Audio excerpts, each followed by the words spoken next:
Welcome to my channel. আজকে আমি রান্না করতে যাচ্ছি পুঁটি মাছ দিয়ে কচু, মুখে কচুর একটা সবজি। তো আমি তার জন্য পুঁটি মাছ ধুয়ে হলুদ লবণ দিয়ে মাখিয়ে নিছি যে, আর আমি কচু কাটে ধুয়ে রাখছি। এই হচ্ছে কচু, আমার বাগানের কিছু কচু ছিল আর কেনা কচু ছিল। তো আমি দুই চুলায় দেবো। এক চুলায় এক কড়াইয়ে মাছ ভাজবো, আর একটা কড়াইয়ে সবজিটা দেবো, কচুটা। তো তার জন্য আমি চুলা ধরাই দিই। এই দুইটা চুলাই ধরাই দিলাম। এই যে দুই চুলার মধ্যে রান্না।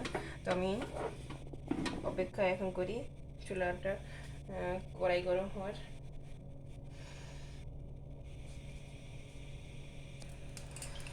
আমি কড়াই গরম হয়ে গেছে, তেল দিয়ে দেবো। এখানে মাছটা ভাজার জন্য তেল দিয়ে দিলাম। আর এই কড়াইয়েও আমি তেল দিয়ে দিলাম। দুইটাতে আমি একসাথে রান্না করব।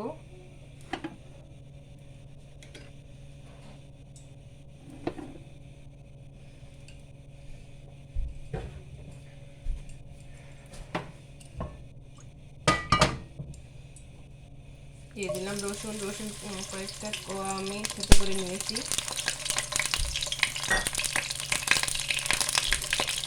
তেলটা খুব ছিটকাচ্ছে, তো আমি হলুদ দিয়ে দিলাম। হলুদ দিলে তেলটা ছিটকাবে না।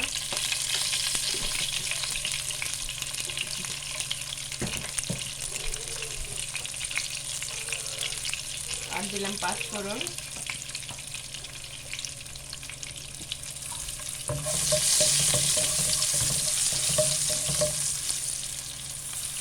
রসুনটা ভাজা ভাজা হয়ে গেছে, তো আমি এখন কচুটা দিয়ে দেবো।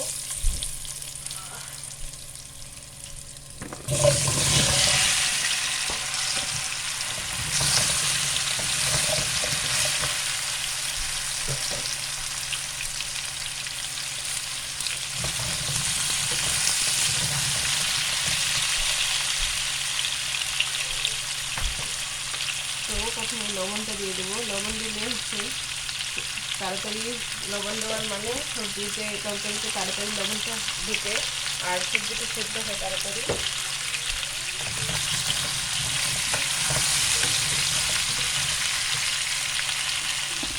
আর এই যে আমার এই কড়াইও গরম হয়ে গেছে। একসাথে দুইটা কাজ করতেছি। তো মাছ ভাজার জন্য আমি কড়াইয়ে একটু লবণ ছিটে দেবো, কারণ নাহলে মাছটা লেগে যায়। একটু আমি লবণ ছিটে দিলাম।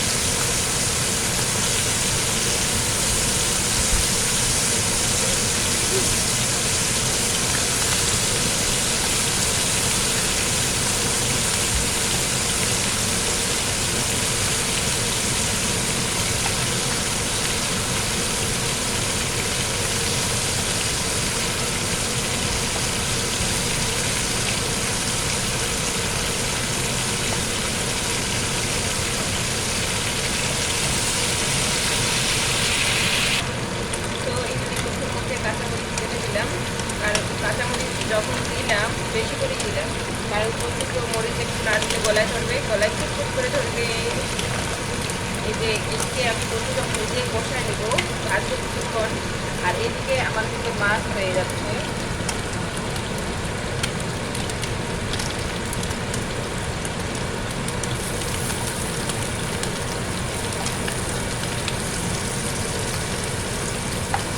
মাছটা যেহেতু আমি তরকারির মধ্যে দেবো, তার জন্য একটু কড়া করে ভেজে দেবো।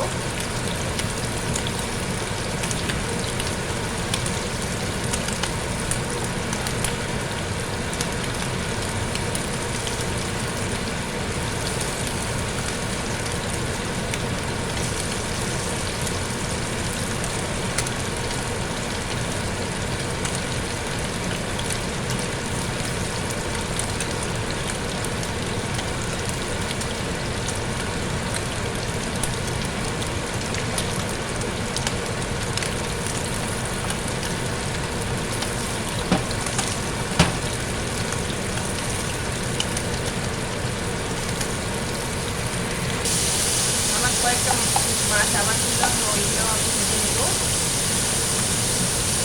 আর এই যে কচুটা আমি খুব সুন্দর করে এটা ভেজে কষায় নিচ্ছি। আমি কিন্তু উপরে কিচেনের ফ্যানটা দিয়েছিলাম, কারণ হচ্ছে বাসায় গ্যাস হয়ে যায় রান্না করলে।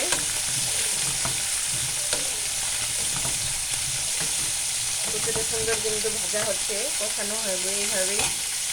আমি এখন একটু জল দিয়ে দেব, জল দিয়ে কষায় নেব। তো দিয়ে দিলাম জল, এইভাবে কয়েক 3-4টা কষানো দেবো। তাহলে কিন্তু কচুটা যে কোনো তরকারি যত কষানো হবে আর সুন্দর করে রান্না করা কষায় রান্না করা যাবে, তো তখনই স্বাদটা বাড়বে।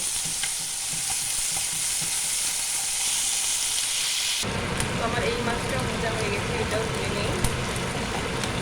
চুলা আমি বন্ধ করে দিয়েছি। তো এই হলো মাছ, এই যে কষানো কি সুন্দর হয়ে গেছে, মানে মাখো মাখো প্রায়। তো আমি এখন এটা জল দিয়ে দেবো। জল দিব, একদম তরকারিটা সেদ্ধ হবে। কচুটা এই যে কচু যদিও সেদ্ধ হয়েছে, তো আরো ভালো করে সেদ্ধ হবে। তো জল দিয়ে দিচ্ছি।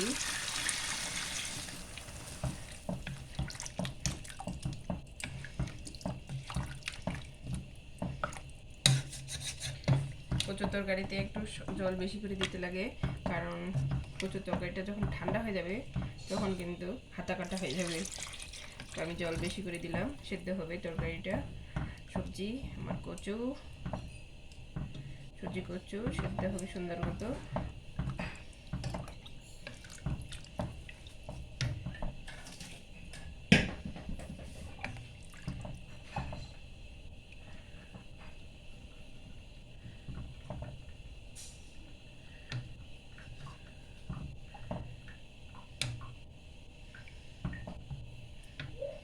তো সেদ্ধ হোক, ততক্ষণে আমি আবার ওয়েট করি। এখন তরকারিটার মধ্যে কি সুন্দর বলক চলে আসছে। তো আমি এখন 1 চামচ জিরা গুঁড়া দেব, দিয়ে দিলাম জিরা গুঁড়া।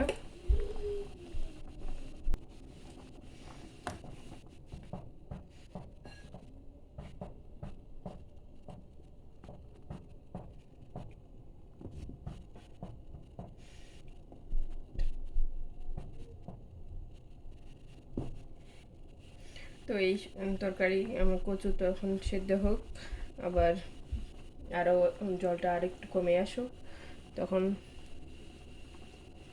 আবার একটু সম্বার দেব। তো সেই সম্বারটা আমি আজবাইন বা রাঁধুনি মশলা দিয়ে দেব। আমার কিন্তু তরকারিটা অনেকটা হয়ে আসছে। তো আমি এখন এতে মাছটা দেব।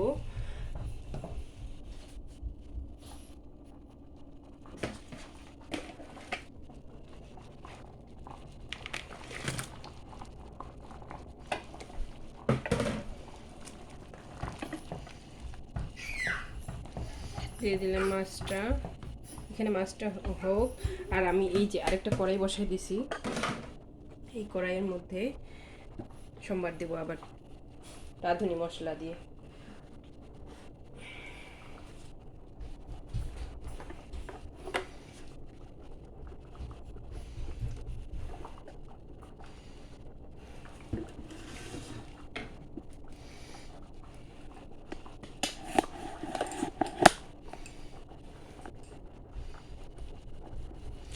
তো আমি শুকনো মরিচ দিলাম প্রথমেই।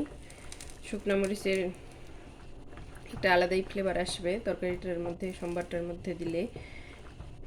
তো তেলটা গরম হয়ে আসছে, এই যে মরিচটা আমার কি সুন্দর ভাজা যাচ্ছে। রাঁধুনি মশলা দিয়ে দিলাম।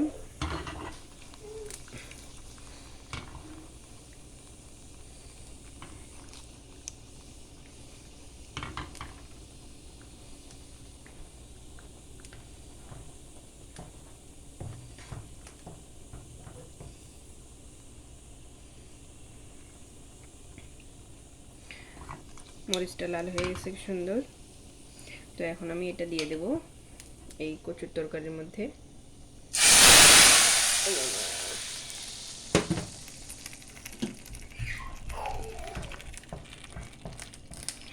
আপনারা এইভাবে অবশ্যই একবার রান্না করে খাবেন, দেখবেন যে কি স্বাদ, জিভে লেগে থাকবে থাকার মতো একটা মজাদার রেসিপি। এই স্বাদ কোনোদিনও ভুলতে পারবেন না। একবার খাইলে তখন আবার বারবার রান্না করবেন এটুকু। তো আমার কিন্তু রান্না হয়ে গেছে। তো এই হচ্ছে তরকারি, চুলা নিভাই দিছি। চুলা নিভাই দেওয়ার পরে এখন এই যে আমি এখানে তুলেও নিছি। তো এই হচ্ছে আমার পুঁটি মাছ দিয়ে হচ্ছে কচুর তরকারি। আপনারা অবশ্যই ট্রাই করে দেখবেন। দেখে দেখে যদি আপনাদের ভালো লাগে ট্রাই করবেন বাসায়। কেমন লাগলো সেটাও জানাবেন। আর প্লিজ আমার চ্যানেলে লাইক আর সাবস্ক্রাইব করবেন। সো ভালো থাকবেন। Thank you.